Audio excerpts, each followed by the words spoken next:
Hello everyone, this is me Ishita and you are watching IGNOU पाठशाला। आज हम cover करेंगे unit number 3 governance framework in India. So in this whole chapter हम पढ़ने वाले हैं कि इंडिया में गवर्नेंस कैसे वर्क करती है। पहले हम स्टेट का देखेंगे, फिर हम मार्केट देखेंगे, सिविल सोसाइटी देखेंगे, देन गवर्नेंस इंडिकेटर देखेंगे। ठीक है, सो स्टार्ट करते हैं विद इंट्रोडक्शन। इंट्रोडक्शन में बताया गया है कि गवर्नमेंट और गवर्नेंस के बीच में डिफरेंस। गवर्नमेंट और गवर्नेंस को बहुत बार जो स्टूडेंट्स है वो सेम समझ लेते हैं, but they both are different. Government का मतलब क्या होता है? अथॉरिटी, जिसके पास पावर है। फॉर एग्जाम्पल अभी जो करंटली गवर्नमेंट में हम इंडिया में है वो क्या है? बीजेपी। ठीक है, हो सकता है अगले इलेक्शन में बीजेपी ना रहे, कोई और पार्टी पावर में आ जाए, तो ये क्या है? गवर्नमेंट है। नेक्स्ट, और भी मेजर रोल्स होते हैं गवर्नमेंट के, बट मैं सिंपल भाषा में बता रही हूँ। गवर्नेंस का मतलब क्या है? गवर्नेंस क्या है? एक प्रोसेस है कोलैबोरेशन का बिटवीन मैनी एक्टर्स, यानी कि इसमें खाली गवर्नमेंट नहीं आती, इसके अंदर गवर्नमेंट भी आती है, एज वेल एज जो हमने देखा मार्केट भी आता है। मार्केट मतलब जो प्राइवेट सेक्टर है, प्राइवेट सेक्टर भी आता है, सिविल सोसाइटी भी इसके अंदर आती है। जब ये तीनों कोलैबोरेट होकर वर्क करते हैं ना for the development of the country, तब हम कहते हैं कि ये गवर्नेंस हो रही है। नेक्स्ट, गवर्नेंस आने की वजह से कंट्रीज के अंदर क्या बढ़ा है? सिटीजन इंगेजमेंट बढ़ा है, मतलब लोग अपने आप को रिस्पॉन्सिबल समझने लगे हैं, जो पॉलिटिकल एक्टिविटीज है उसमें पार्टिसिपेट करने लगे हैं। एग्जाम्पल इंडिया का हमें देखने के लिए मिलता है, मुंबई में वर्सोवा बीच है, वहां पर बहुत सारे लोगों ने वॉलेंटियर किया उस बीच को क्लीन अप करने में। ठीक है, अब इस चीज में गवर्नमेंट ने भी सपोर्ट किया, वहां की जो म्यूनिसिपल कॉर्पोरेशन है उसने सपोर्ट किया। कैसे? क्लीन अप टूल्स प्रोवाइड कराए गए, गार्बेज ट्रक्स प्रोवाइड कराए गए, ठीक है, टू कलेक्ट द गार्बेज। अब ये एक तरीके से स्टेप देखते हुए जो यूएनईपी है उसने इस वर्क को ग्लोबली रिकॉग्नाइज किया, है ना, कि कैसे हम पॉजिटिव स्टेप्स से अपने कंट्री की गवर्नेंस को और ज्यादा इनहेंस कर सकते हैं और ज्यादा अच्छा बना सकते हैं। Next is operational framework of governance role of state actors. Next topic है हमारा। अब जितना भी मैंने इस साइड में लिख रखा है ना, ये मैंने देखने के लिए नहीं लिख रखा। ठीक है, इसको आप नोट डाउन करो अपनी बुक के अंदर, जिससे आपको रिवीजन में जो है इजी हो ड्यूरिंग एग्जाम्स। नेक्स्ट, इंडिया में जो गवर्नेंस है वो किस पे बेस्ड है? हमारे इंडिया के कॉन्स्टिट्यूशन पे है ना। कॉन्स्टिट्यूशन कॉन्स्टिट्यूशन को क्या माना जाता है? सोल हार्ट माना जाता है पूरी हमारी डेमोक्रेसी का। अब स्टेट का काम क्या है यहाँ पे? लोगों की सिविल राइट्स प्रोटेक्ट करना, as well as equality before law को इंश्योर करना। इक्वालिटी बिफोर लॉ क्या है? कि जो कानून है उसकी उसके अंदर सब लोग क्या है? एक समान है। ठीक है, यानी कि गरीब भी अप्रोच कर सकता है सुप्रीम कोर्ट को, अमीर भी अप्रोच कर सकता है सुप्रीम कोर्ट को। ठीक है, तो जो कानून है वो भेदभाव नहीं करेगा अमीर गरीब देख के। Next is constitutional supremacy. Constitution soul heart है, मैं आपको पहले बता चुकी। नेक्स्ट यहाँ पे बोला गया है, अगर कोई भी फेलियर आता है गवर्नेंस सिस्टम में, गवर्नेंस में नहीं, फेलियर आता है पूरे डेमोक्रेट जो हमारी कंट्री का सिस्टम है, पॉलिटिकल सिस्टम है इसके अंदर, तो ऐसा नहीं कि वो गवर्नेंस की वजह से आएगा। गवर्नेंस क्या है आप मुझे कमेंट करके बताओ। मैंने यूनिट 1 और यूनिट 2 में बहुत अच्छे से एक्सप्लेन किया है। एक छोटी सी डेफिनेशन में भी बता देती हूँ आपको।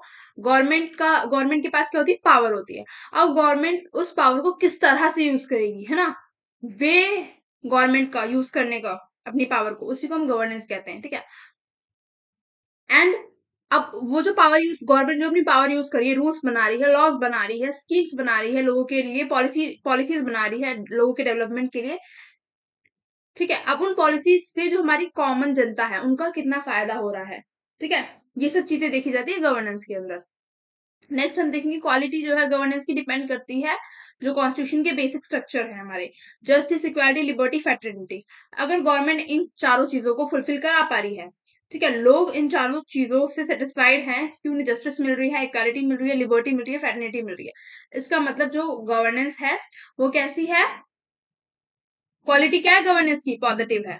ठीक है, नेक्स्ट, पार्लियामेंट्री सिस्टम। इंडिया में किस टाइप का फॉर्म ऑफ गवर्नमेंट है? पार्लियामेंट फॉर्म ऑफ गवर्नमेंट है।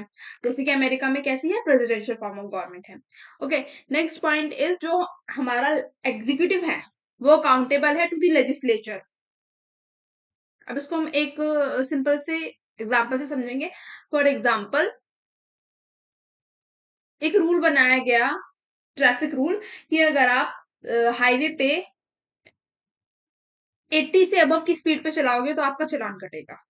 ठीक है, ये रूल बना दिया लेजिस्लेचर ने, फॉर एग्जाम्पल लॉ पास हो गया ये।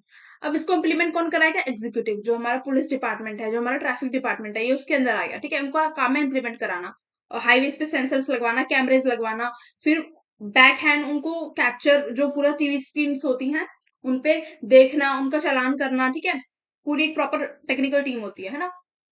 तो लेजिस्लेचर ने लॉ बनाया, अब कौन कराएगा उसको इम्प्लीमेंट? एग्जीक्यूटिव कराएगी। ओके, अब इस लाइन में क्या लिखा हुआ है? The parliament of India as a depository of the constituent power of the Indian union make the executive accountable to the legislature. यानी कि जो भी काम एग्जीक्यूटिव करेगी उसके लिए वो जवाबदेह होगी टू द लेजिस्लेचर। ठीक है, मतलब लेजिस्लेचर में जो भी एमपीज एमएलए आते हैं, पीएम आते हैं, प्रेसिडेंट आते हैं, जो एमपीज हैं, मेंबर ऑफ पार्लियामेंट है, वो पूछ सकते हैं एग्जीक्यूटिव से, भाई हमने ये लॉ बनाया, ठीक है, हमने आपको बोला इस चीज को इम्प्लीमेंट कराओ, तो आप क्यों इम्प्लीमेंट नहीं करा पाए? क्या फेलियर है, क्या कारण है जो आप इम्प्लीमेंट नहीं करा पाए? ठीक है, तो जवाब दे है एग्जीक्यूटिव किसको? लेजिस्लेचर को। ये याद रखना है। नेक्स्ट, एवोल्यूशन देखा गया है किस चीज का? पार्लियामेंट का। किसके through? Bills, different types of bills pass हो रहे हैं, डिबेट हो रही है डिफरेंट टाइप ऑफ टॉपिक्स के ऊपर, क्वेश्चन आर होता है, लाइव प्रोसीडिंग होने लगी है ऑफ द बिजनेस कंडक्ट। मतलब जैसे कि आपको प्रॉपर चैनल देखने के लिए मिलेंगे, राज्यसभा टीवी, लोकसभा टीवी, वहां पे क्या दिखाया जाता है? जो भी डिबेट्स हो, डिस्कशंस होते हैं, वो सब चीजें दिखाई जाती हैं। नेक्स्ट, कंपोजिशन क्या है? अब हमारे पार्लियामेंट सिस्टम में क्या है? पार्लियामेंट में, सॉरी सिस्टम में नहीं, पार्लियामेंट में दो टाइप ऑफ हाउस है, Lok Sabha and Rajya Sabha. Next paragraph में बताया गया प्रेसिडेंट का इंपॉर्टेंस। ठीक है, प्रेसिडेंट की क्या इंपॉर्टेंस है? तो प्रेसिडेंट एक महत्वपूर्ण पार्ट प्ले करते हैं हमारी गवर्नेंस के अंदर। हाउ? प्रेसिडेंट क्या होते हैं? नॉमिनल हेड होते हैं ऑफ द स्टेट। ठीक है, as well as prime minister जो होते हैं वो क्या होते हैं? रियल हेड होते हैं। अब नॉमिनल से हम रिलेट करेंगे कि प्रेसिडेंट को बोला जाता है नाम मात्र की पावर जिसके पास होती है। प्रेसिडेंट का काम होता है अपनी कंट्री को रिप्रेजेंट करना इंटरनेशनली। ठीक है, जितने भी ट्रेड एग्रीमेंट वगैरह होता है ये सब प्रेसिडेंट के कंट्रोल में होते हैं। असली जो सरकार चला रहा है वो कौन चला रहा है? प्राइम मिनिस्टर चला रहा है। ठीक है, अब पार्लियामेंट में प्रेसिडेंट की जो इंपॉर्टेंस है वो हमें यहाँ पे देखनी है। तो पार्लियामेंट में इंपॉर्टेंस ये है कि कोई भी अगर बिल लाया जा रहा है, कोई भी लॉ बनने से पहले हम उसको बिल बोलते हैं, जब वो पार्लियामेंट में पहली बार पेश किया जा रहा है कि हम ये चीज लाना चाहते हैं। फॉर एग्जाम्पल अभी वुमेन रिजर्वेशन का बहुत ज्यादा चल रहा है, तो वो क्या है? एक बिल है, वो भी कानून नहीं बना है ना, अभी क्या है? वो बिल है, उस पर चर्चा चल रही है पार्लियामेंट के अंदर। तो वो बिल तभी लॉ बनेगा जब प्रेसिडेंट उस पर अपना ठप्पा लगा देंगे कि हाँ भाई मैं इस चीज से सहमत हूँ। ठीक है, दूसरी पावर क्या है प्रेसिडेंट के पास? अगर प्रेसिडेंट चाहे तो उस बिल को वापस भेज सकते हैं हाउस में, सदन में, कि आप इसमें चेंजेस लाओ, इसमें भी ये कमियां हैं। ठीक है, अब ऐसा देखा भी गया है। कब देखा गया है? डॉक्टर एपीजे अब्दुल कलाम के कार्यकाल के दौरान जो बिल था, ऑफिस ऑफ प्रॉफिट बिल, इसको एपीजे अब्दुल कलाम जी ने वापस भेज दिया गया था चेंजेस करने के लिए। ठीक है, इन दी पार्लियामेंट। अब जितनी भी इंपॉर्टेंट ये कमिटी, ये जो कमीशन होती है ना, यूपीएससी होगी और जनरल फाइनेंस कमीशन हो गई, ये सब क्या करती है? रिपोर्ट सबमिट करती है प्रेसिडेंट को, जो भी ये फंक्शंस कर रही है उसकी। नेक्स्ट है काउंसिल ऑफ मिनिस्टर, रिस्पॉन्सिबल होते हैं to the Lok Sabha. Council of minister किस में आते हैं? राज्यसभा के अंदर, है ना, राज्यसभा के अंदर। मैं लिख देती हूँ RS। COM का होते हैं राज्यसभा के अंदर। अब काउंसिल ऑफ मिनिस्टर का काम क्या होता है? किसी भी पॉलिसी पे प्राइम मिनिस्टर को एडवाइस देना। ठीक है, सिर्फ एडवाइस देने तक का काम होता है किसका? काउंसिल ऑफ मिनिस्टर का। नेक्स्ट, अभी रिस्पॉन्सिबल क्यों है लोकसभा में?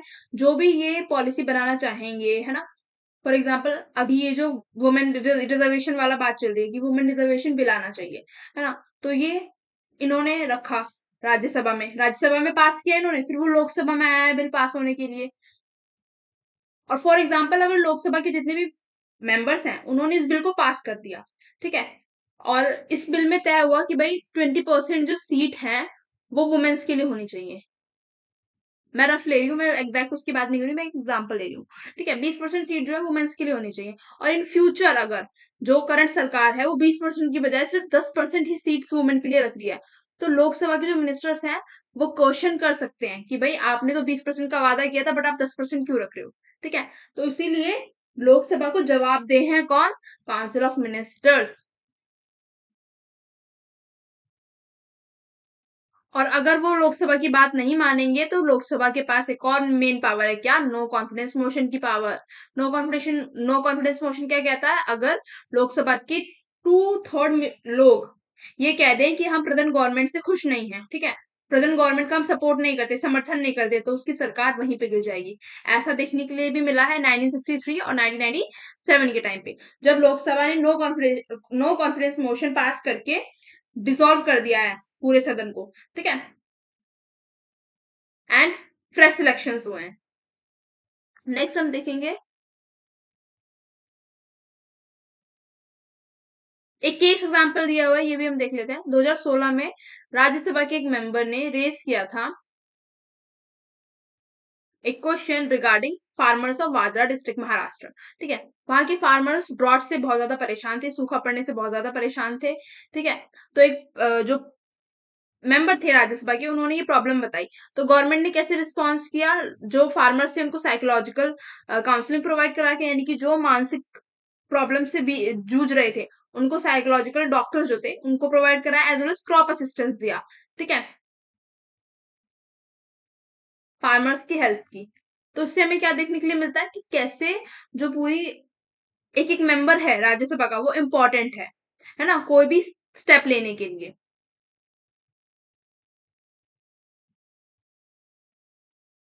देखो यहाँ पे लिखा भी हुआ है कि फ्रॉम द अबव हम अंडरस्टैंड कर सकते हैं कि parliament serves an important platform to discuss the governance issues in the country and the constitution hold the executive accountable for the respective decision, ठीक है।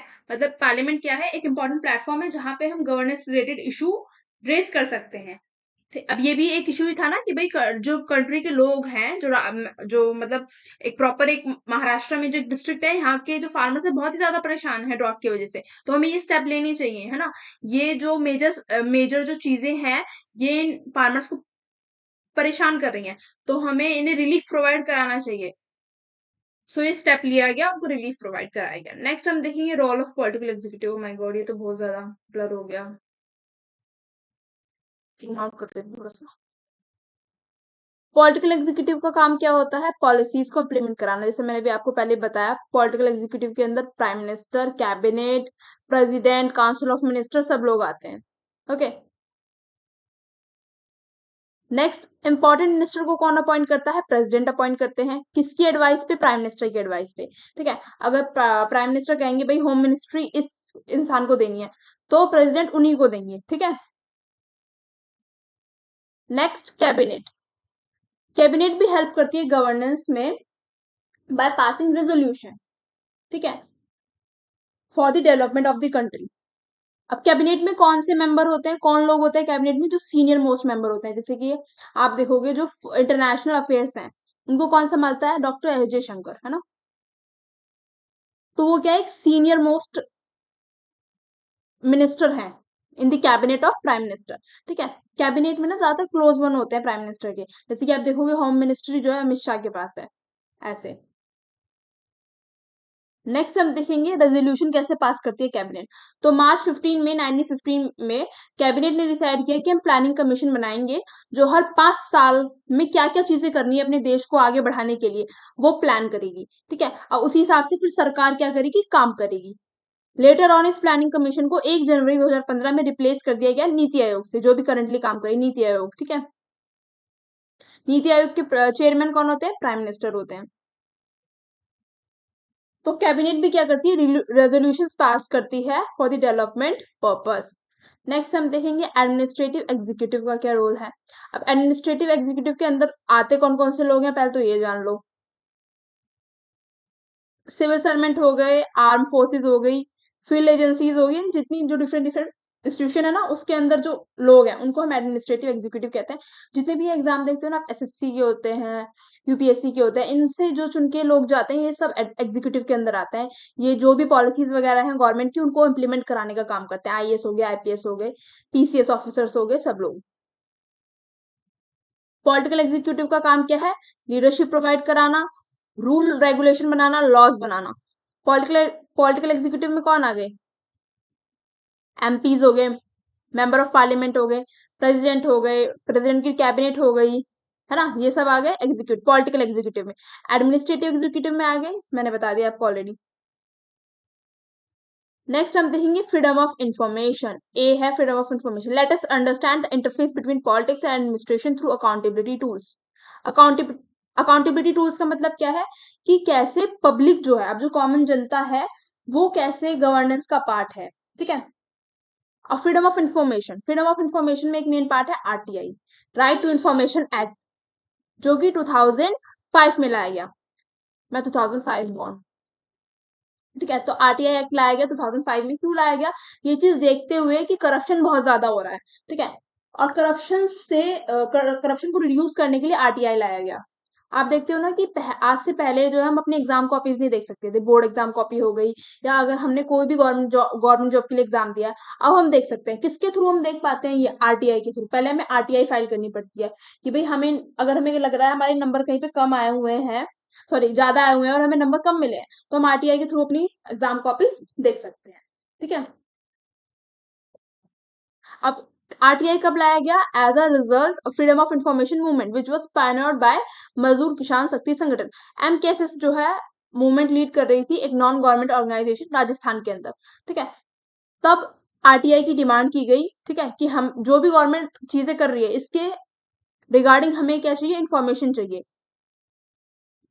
अब अगर हम आरटीआई फाइल करते हैं तो हम क्या क्या चीजें इंफॉर्मेशन ले सकते हैं? पहला, जो भी वर्क डॉक्यूमेंट है, रिकॉर्ड है गवर्नमेंट एजेंसीज के, certified copies of documents, take certified sample of material, obtain information into form of printout, disk, floppy, tapes, video cassette or in any other electronic mode। इन सब चीजों पे हमारा right है, हम ये सारी चीजें जो है गवर्नमेंट से डिमांड कर सकते हैं। नेक्स्ट, अब इन डिमांड को फुलफिल कौन करेगा? एक प्रॉपर इंस्टीट्यूशन है, central information commission, CIC, work करता है इन सब चीजों को प्रोवाइड कराने में। अब आरटीआई फाइल करने के 30 डेज के अंदर सरकार को जो है, जो भी ये कमीशन सरकार ने बना रखी है, ये रिस्पॉन्ड करती है, ठीक है। अब इससे क्या हेल्प हुई कि स्कैम वगैरह जो थे गवर्नमेंट कर रही थी, गवर्नमेंट के जो भी ऑफिशियल्स कर रहे थे, और गवर्नमेंट जो भी ऑफिशियल्स कर रहे थे, वो एक्सपोज हुए, करप्शन डिक्रीज हुआ। नेक्स्ट हम देखेंगे सिटीजन चार्टर है। सिटीजन चार्टर क्या है? एक प्रॉपर प्लेटफॉर्म है जो हेल्प करता है गवर्नमेंट टू सिटीजन, है ना, कि गवर्नमेंट टू सिटीजन का इसका मोटो है। मतलब क्या है इसका? कि हम जो भी गवर्नमेंट कर रही है, जितने भी प्रोजेक्ट्स वगैरह गवर्नमेंट के रन कर रहे हैं, उनके रिगार्डिंग इंफॉर्मेशन हम देख सकते हैं, ठीक है। अब कब इसको लाया गया? तो 1997 में कॉन्फ्रेंस हुई चीफ मिनिस्टर्स की और यूनियन टेरिटरीज के मिनिस्टर्स की, न्यू दिल्ली में। इसको अडॉप्ट किया गया as a action plan for effective and responsive government at the central and state level, दोनों लेवल पे, सेंटर पे भी स्टेट लेवल पे भी। अब यहाँ पे कौन सा डिपार्टमेंट काम करता है? Department of administrative reform and public grievances, यानी कि जो लोगों की प्रॉब्लम्स हैं उसका सॉल्यूशन प्रोवाइड कराना।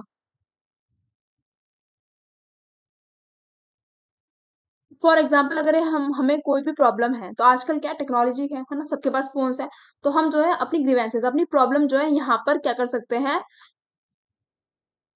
टाइप करके गवर्नमेंट तक बता सकते हैं उनको, ओके। अब उसके रिगार्डिंग रिप्लाई करना जो है गवर्नमेंट ऑफिशियल्स का काम है, जो भी मतलब उनकी टीम होगी प्रॉपर, उसका काम है। नेक्स्ट हम देखेंगे पब्लिक हियरिंग। पब्लिक हियरिंग क्या? एक पार्टिसिपेटरी प्रोसेस है जहां पर हम जो कॉमन पब्लिक है वो डायरेक्टली पार्टिसिपेट कर सकती है। अब इसका पर्पस क्या है? सिटीजन्स को involve banana, actively engage banana and sustainable development को प्रमोट करना। अब पब्लिक हियरिंग हम कब पब्लिक हियरिंग का पार्ट बन सकते हैं? जब फॉर एग्जाम्पल गवर्नमेंट ने कोई भी प्रोजेक्ट दिया है, एक न्यूक्लियर पावर प्लांट बन रहा है अगर तुम्हारे गांव के अंदर, न्यूक्लियर पावर प्लांट जहाँ पे मतलब न्यूक्लियर एनर्जी को स्टोर किया जाता है ना, उससे इन्वायरमेंट प्रदूषित हो रहा है, इन्वायरमेंट पे इम्पैक्ट पड़ रहा है, आपकी बॉडी पे इम्पैक्ट पड़ रहा है, तो आप क्या कर सकते हो? पब्लिक हियरिंग के थ्रू अपनी प्रॉब्लम्स बता सकते हो। फिर जो गवर्नमेंट ऑफिशियल्स होंगे उनका काम है उसके सॉल्यूशन प्रोवाइड कराना, ओके। ये होती है पब्लिक हियरिंग। अब ऐसा हुआ भी है, एक केस था कहाँ पे? तमिलनाडु में, जहाँ पे एक न्यूक्लियर पावर प्रोजेक्ट चल रहा था, कुदनकुलम जगह थी वहां पर, ठीक है। तो वहां के जो लोग थे वो उस चीज से परेशान थे, तो उन्होंने अपनी रिपोर्ट सबमिट करी, ठीक है। फिर वहां के जो कोर्ट था, जो डिस्ट्रिक्ट मजिस्ट्रेट था, डिस्ट्रिक्ट लेवल पे जो कोर्ट था, वहां के जो डिस्ट्रिक्ट मजिस्ट्रेट थे उन्होंने प्रोसीडिंग आगे बढ़ाई और उनकी सॉल्यूशन प्रोवाइड किया प्रॉब्लम का। Next, social audit. Social audit क्या है? एक एम्पावरमेंट टूल है जिसको एमजी नरेगा एक्ट में इंसर्ट किया गया। अब इससे क्या हो सकता है, इससे क्या हेल्प हो सकती है कि अगर गवर्नमेंट कोई भी स्कीम निकाल रही है, ठीक है, उसमें गवर्नमेंट वादा कर रही है, एमजी नरेगा में गवर्नमेंट क्या वादा करती है कि भाई 100 दिन का रोजगार देगी गवर्नमेंट। अगर आपको जो है जॉब नहीं मिल रही है कहीं पे इनफॉर्मल सेक्टर में, तो आपको क्या देगी? 100 दिन का रोजगार देगी गवर्नमेंट। अगर रोजगार नहीं दे पाएगी तो उसके पैसे देगी, 100 दिन की दिहाड़ी आपकी। अगर अब आपको ये देखना है कि ये स्कीम कितनी सक्सेसफुल है, क्या गवर्नमेंट ने सही में 100 दिन का रोजगार दिया, क्या उसके पैसे दिए, तो आप सोशल ऑडिट का हेल्प ले सकते हो, ठीक है, जिसका प्रोसेस क्या है? पहला, रिकॉर्ड्स कलेक्ट करना। सेकंड, लोगों से जाके पूछना क्या उनको इस स्कीम का बेनिफिट मिला। थर्ड, उन रिकॉर्ड्स को एनालाइज करना, ठीक है। फोर्थ, पब्लिक हियरिंग की हेल्प से जो है, पब्लिक हियरिंग जो हमने भी लास्ट पढ़ा, पब्लिक हियरिंग की हेल्प से कोर्ट में जाके अपील करना। अब इससे क्या होता है, लोग जो है पार्टिसिपेट करते हैं, ठीक है, एज वेल एज लोग जो है अवेयर होते हैं अपने राइट्स के बारे में कि हाँ भाई अगर गवर्नमेंट कुछ गलत करेगी तो हम जो है उनके खिलाफ जाके आवाज उठा सकते हैं। Next, my government portal. My government portal भी जो है गवर्नमेंट द्वारा चालू किया गया है, जहां पर जो भी परेशानियां हैं, कॉमन पब्लिक जो भी परेशानी है उनको, वो वहां पे जाके अपनी परेशानी जो है बता सकते हैं।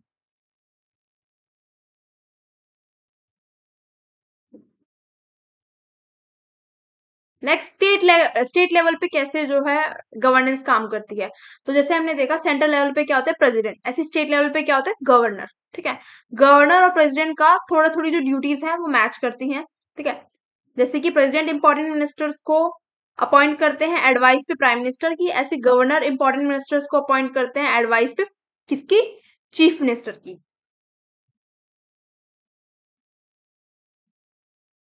बट जो प्रेसिडेंट होते हैं उनके पास इमरजेंसी पावर्स भी होती हैं, डिप्लोमेटिक और मिलिट्री पावर भी होती हैं, गवर्नर के पास ऐसी पावर्स नहीं होती हैं। अब नेक्स्ट हम केस एग्जांपल देखेंगे, promulgation of ordinance by the governor, ठीक है। तो एक 2014 में सुप्रीम कोर्ट में एक केस आया था। जल्लीकट्टू एक प्रैक्टिस होती थी तमिलनाडु में, जिसको गवर्नर ने बैन कर दिया था। ओके, वहां के लोग इस चीज से नाखुश थे क्योंकि वो उनका कल्चरल पार्ट था। तो उन्होंने क्या किया, पब्लिक हियरिंग के थ्रू क्या किया, वहां पे फाइल किया, अपना पिटिशन फाइल किया एंड उस केस को जीता। लेटर ऑन जो है सुप्रीम कोर्ट ने ऑर्डर दिया कि आप इस प्रैक्टिस को कंटिन्यू कर सकते हो अनटिल अनलेस हमें कोई इलीगल वर्क नहीं दिख रहा है, ठीक है। तो यहाँ पे यहाँ पे हम इस एग्जांपल के थ्रू क्या बताना चाह रहे हैं कि जो गवर्नर है इतनी हायर पोजीशन पे, उसकी बात को भी क्या है, क्या कर दिया गया? वापस ले लिया गया जब जनता जो है प्रोटेस्ट करने पे आई। Next, governance at the local level. Local level पे जो है पंचायत है, जो 73rd और 74th अमेंडमेंट के थ्रू जो है बनी है, ठीक है। म्युनिसिपल कॉर्पोरेशन है।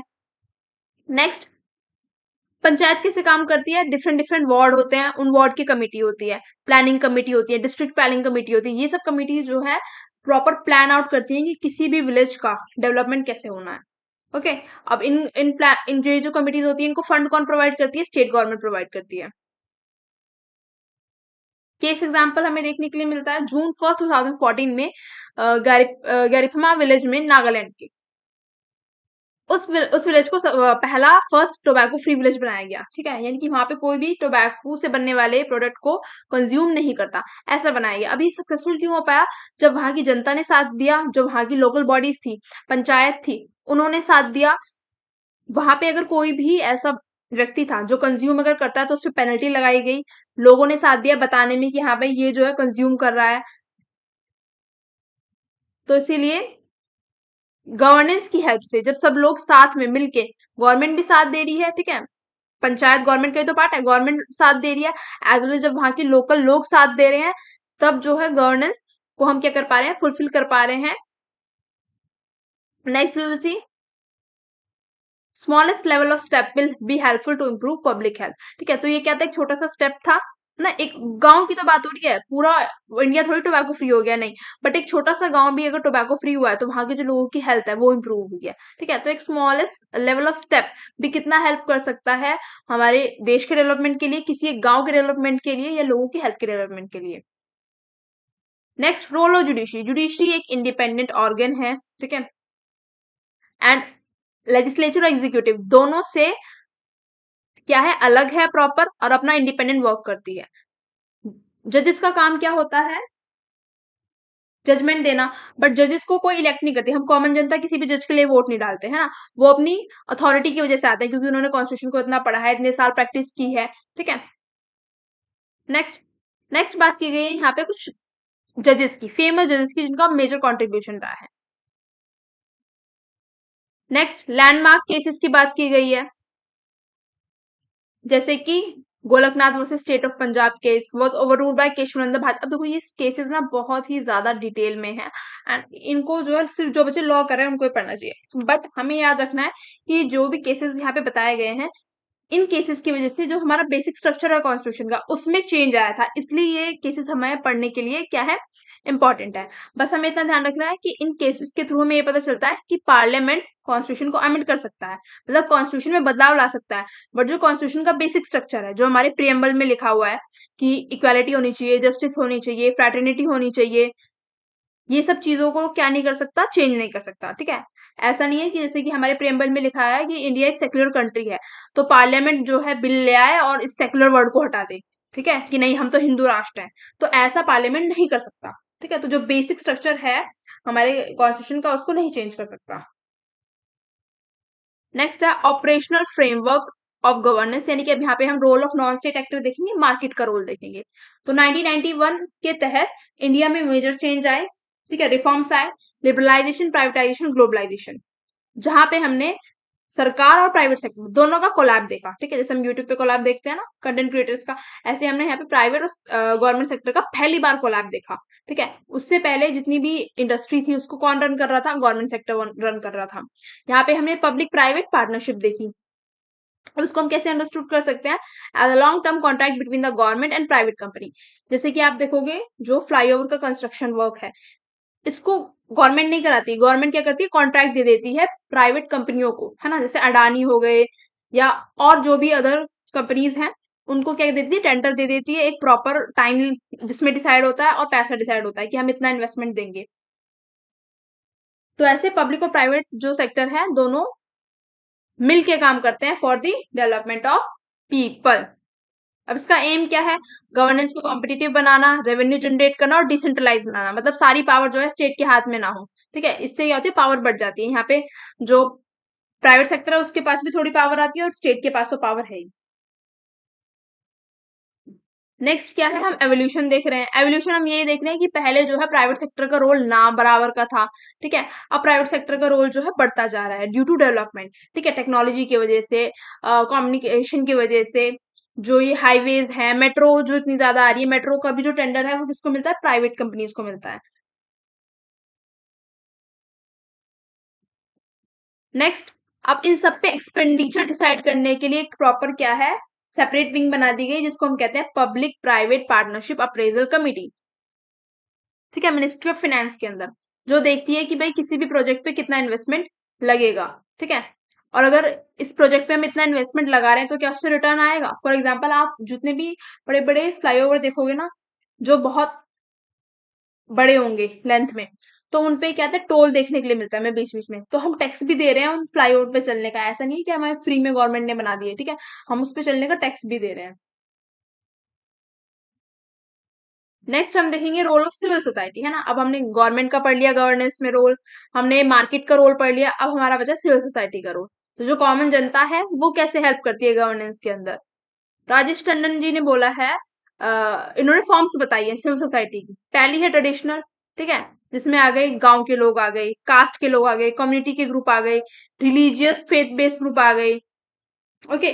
सोशल में आ गए जो कैंपेन्स चलाते हैं, ठीक है, राइट के लिए, कि भाई वुमेन के पास ये राइट है, या जो लेबर ग्रुप है उनके पास ये राइट है, स्टूडेंट्स के पास अपने ये राइट है, सोशल में ये आ गए, ठीक है।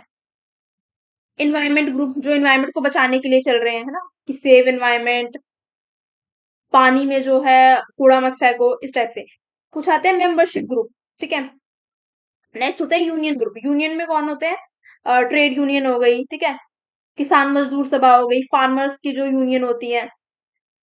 इंटरमीडिएट ग्रुप कौन से होते हैं? एनजीओज हो गए, कुछ ट्रेनिंग सेंटर्स हो गए। ट्रेनिंग सेंटर होते हैं ना कि जो फ्री में जो है लड़कियों को ट्रेनिंग देते हैं, सिलाई सिखाते हैं, जो बच्चे हैं उनको पढ़ाते हैं फ्री में। कुछ ट्रेनिंग सेंटर्स होते हैं ऐसे। तो ये सब हो गए part of civil society, different forms में, सोशल में, यूनियन, इंटरमीडिएटरी में, ट्रेडिशनल में। तो राजेश टंडन ने क्या बताइए कि सिविल सोसाइटी की क्या फॉर्म्स हैं। ओके, अभी सिविल सोसाइटी काम करती हैं टू स्ट्रेंथन डेमोक्रेसी, डेमोक्रेसी को स्ट्रांग बनाए रखने के लिए। अब मैं एक छोटा सा एग्जांपल से समझाती हूँ कि फॉर एग्जांपल अगर गवर्नमेंट जो है कोई ऐसा लॉ बना रही है जिससे जनता ना खुश है, तो जनता ऑब्वियसली प्रोटेस्ट कर सकती है और जनता प्रोटेस्ट करती भी है। जैसे आपने दिल्ली में देखा कि डॉग्स के लिए वहां गवर्नमेंट ने रूल बनाया, तो कैसे जो इन्वायरमेंटल, हम कह सकते हैं, जो ग्रुप था, जो सोशल बात करता है ना, जो सोशल वाली कैटेगरी में आ गया, है ना, कि हम डॉग लवर है ना, हम एनिमल्स लवर हैं, वो लोग रोड पे आ गए, बिल्कुल एकदम प्रोटेस्ट करने लगे, ब्लॉक करने लगे रोड्स वगैरह को। ठीक है, तो ऐसे डेमोक्रेसी को स्ट्रेंथन करते हैं सिविल सोसाइटी और उसकी डिफरेंट फॉर्म्स। मतलब अगर गवर्नमेंट कभी भी कुछ भी गलत करेगी या अगर प्राइवेट सेक्टर भी कुछ भी गलत करेगा, फॉर एग्जाम्पल 10 की चीज को 20 में बेचेगा, तो जनता सवाल उठाएगी। ठीक है।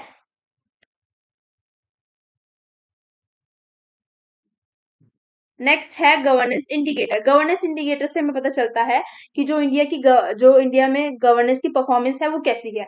ठीक है।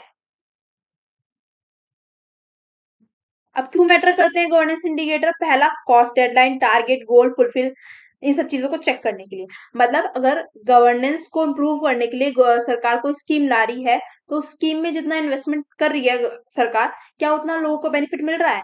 क्या उस स्कीम को गवर्नमेंट, जो टारगेट रखा है गवर्नमेंट ने, उस गोल को अचीव कर पा रही है या नहीं कर पा रही है? ठीक है, तो ये सब चीजें हम देखते हैं गवर्नेंस के अंदर और गवर्नेंस इंडिकेटर्स के अंदर।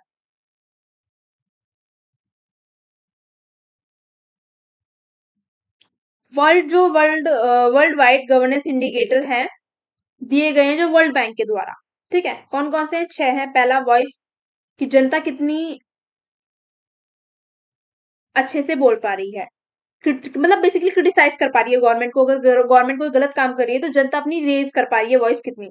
ठीक है। अकाउंटेबिलिटी, गवर्नमेंट कितना अच्छे से काम कर रही है, क्या करप्शन है, नहीं है। पॉलिटिकल स्टेबिलिटी, पॉलिटिकल स्टेबिलिटी का मतलब होता है क्या बार बार जो सरकार है पावर में, वो तख्ता पलट तो नहीं हो रहा कि सरकार बन रही है गिर रही है, बन रही है गिर रही है। एब्सेंस ऑफ वायलेंस, लोगों पे, जो कॉमन पब्लिक है उस पे तो वायलेंस नहीं हो रहा। गवर्नमेंट कितनी इफेक्टिव है अपनी जो पॉलिसी मेकिंग है उसके अंदर।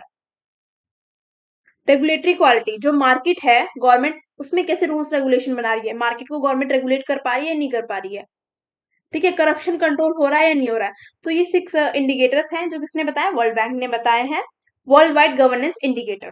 ठीक है, ये याद होने चाहिए, यूपीएससी के उससे तो बहुत ही ज्यादा इंपॉर्टेंट है।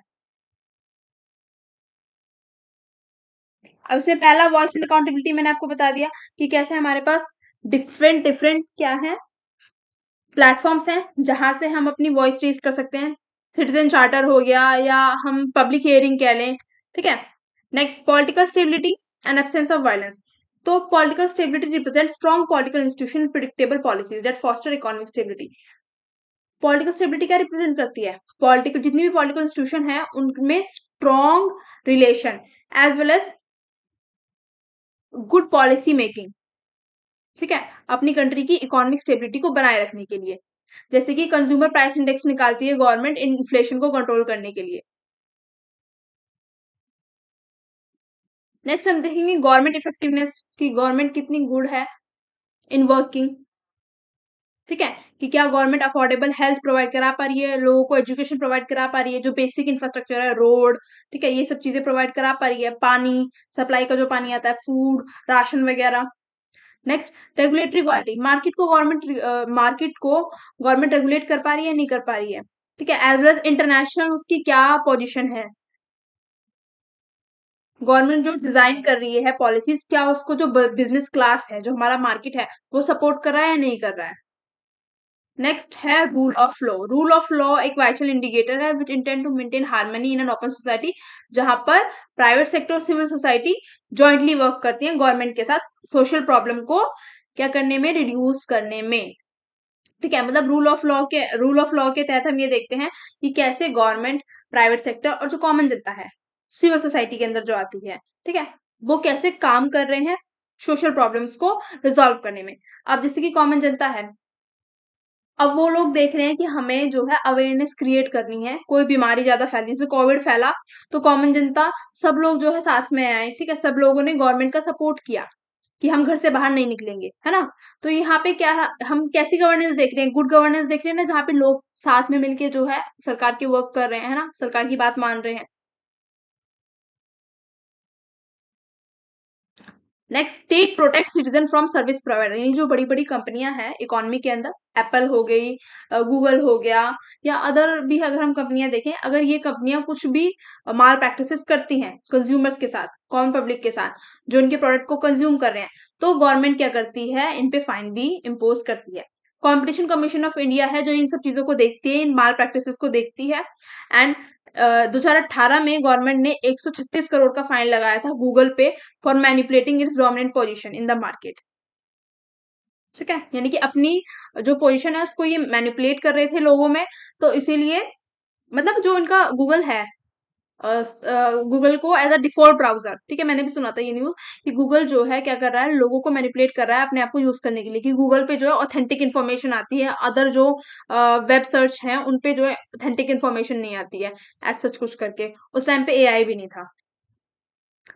कंट्रोल ऑफ करप्शन, लास्ट हम देखते हैं कि कैसे जो गवर्नेंस है वो हेल्प आउट करती है करप्शन को कंट्रोल करने में। गवर्नमेंट ने उमंग ऐप लॉन्च किया है ना, बहुत सी ऐसी मोबाइल एप्लीकेशन है। एंड स्टेट गवर्नमेंट तो नंबर्स भी जो है वो करती है कि आप इस नंबर पे व्हाट्सएप पे भी या कॉल करके भी आप बता सकते हैं अगर आप कोई भी करप्शन जो है फेस कर रहे हैं, अगर आपके साथ कोई भी गवर्नमेंट डिपार्टमेंट करप्शन हो रहा है तो आप इसके थ्रू इन्फॉर्म कर सकते हैं, जो फर्दर जो एक्शंस है वो लिए जाएंगे। सो ये लास्ट टॉपिक था इस होल चैप्टर का। आई होप आपको वीडियो अच्छी लगी हो, अगर आपको वीडियो अच्छी लगी हो तो do like share subscribe my channel.